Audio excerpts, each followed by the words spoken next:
Hey guys, and welcome back to my channel, Microscope Beauty. Today we're finally talking about it. Traveler's notebooks. I'm definitely not an expert when it comes to them. I just got started, but I do have some opinions and I have experienced quite a lot of things that I wanted to share with you guys so you don't make the same mistakes I did, or you have a better understanding about Traveler's notebooks, so when you start to get into it, you're not completely lost and not sure what to do, because it is quite overwhelming. I'm still not 100% sure what I'm doing, but I definitely think there will be some things in this video that you find helpful that will get you started with Traveler's notebooks.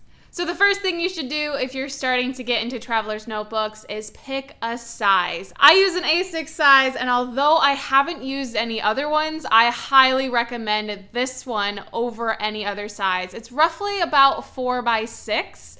Of course, it varies from place to place where you get your inserts or your covers, but I find that A6 is just a really good portable size. It's not too small, but it's also not too large that it can fit into most purses. It's really portable. Plus, if you want to make your own dashboards, I'll get into more of this a little bit later in the video, but if you want to do your own like DIY dashboards, scrapbook paper is 12 inches by 12 inches. So if you cut it perfectly, you're able to make at least 2 dashboards or like 6 different panels. So it's a lot easier of a size to work with.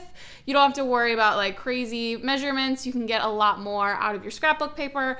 Overall, I'm just a big fan of A6. So the first thing you gotta do though is figure out what size you want, because there are so many and they keep coming out with new ones. So do a little research. There's a couple of different references and resources I will link below to where I determined what size I wanted. Foxy Fix and Chic Sparrow are the two like big names that I've discovered, at least. I'm sure there are plenty of other ones, but those are the two that have really good size resource guides that I used. So I will link that information below for you to figure out what size you want. Once you figured out what size you think you want, then you get to buy your cover. And of course, this is another huge, extensive process because Traveler's notebooks are super customizable. There's so much you can do with it to make it completely your own, but that also makes it really challenging if you're getting started. So you can get a leather one with or without pockets. You can get like extra detailing on it, like embossing or whatever, stamping on it. There are just so many different things. There's also fabric ones if you want to try that.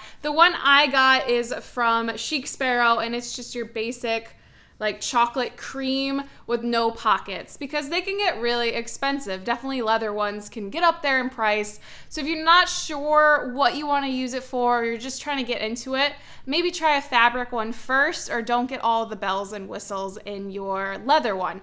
Like I don't have any pockets in mine. I kind of wish I do have pockets now, but I didn't know if I would enjoy the Traveler's notebook lifestyle, so I didn't want to spend that kind of money. So figure out where you want to get your cover. There are literally tons. I will leave links to some of the shops that I've been eyeing, some fabric ones, the leather ones. I'll leave all that below. Basically, any sort of resource that I have or things that I've looked into, I will leave it in the description for you to go through there and figure out what you want to get. So once you're done with that huge process of figuring out your size and your cover, now comes the fun part, filling it in, putting stuff inside of it. It's also still a little bit complicated because this is the point where you really have to figure out what you're going to use this Traveler's notebook for. Is it going to be your main planner? Are you going to use it for to-do lists? What exactly are you using it for? And once you figure that out, it'll be a lot easier to pick your inserts. Because of course, like everything with Traveler's notebooks, there are a ton of inserts. We recently released some as well, little notebooks. These are A6 size, obviously. And I find these super helpful now that I've gotten more into the Traveler's notebook world. When we first made these, we basically just wanted a cute notebook with our patterns on it. But as I started to explore inserts, it became more obvious that the outside cover of a lot of inserts is just brown.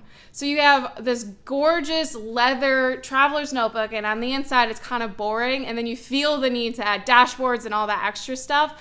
But these are already cute. So kind of a self-promotional moment here, but these are really great. Now that I actually do Traveler's notebook stuff, I completely understand the need for a really cute cover. But if you're looking for more of like a calendar or inserts, there's So Much Crafting. There is Yellow Paper House, of course, links below. A bunch of different places to go that have your size available. They do a really great job offering a bunch of different sizes, so you'll be able to find yours. You just need to figure out what your name is called. Because I know the Foxy Fix does like numbers, so this would be a number 3 in Foxy Fix size or an A6 in like regular conversation. So just figure out that information, write it down somewhere, and write down your measurements. So I know exactly how tall and wide this is when it's folded. So that way, if I'm looking at inserts and there's like centimeters or inches in the description, I can figure out if that's gonna fit in here. That's a huge tip. I highly recommend knowing exactly every dimensional size information you can about the size that you have. Makes it a whole lot easier. So the great thing about traveler's notebooks is if you get some inserts that just don't work for you, they can easily be removed and you can add something else. There's so much versatility, and that's what I really like about it. Of course, I'm never gonna leave my Erin Condren. I'm an Erin Condren girl through and through, but this is just more creative, a little bit more adaptable. So I don't have to buy another $50 planner if I want to try the vertical again.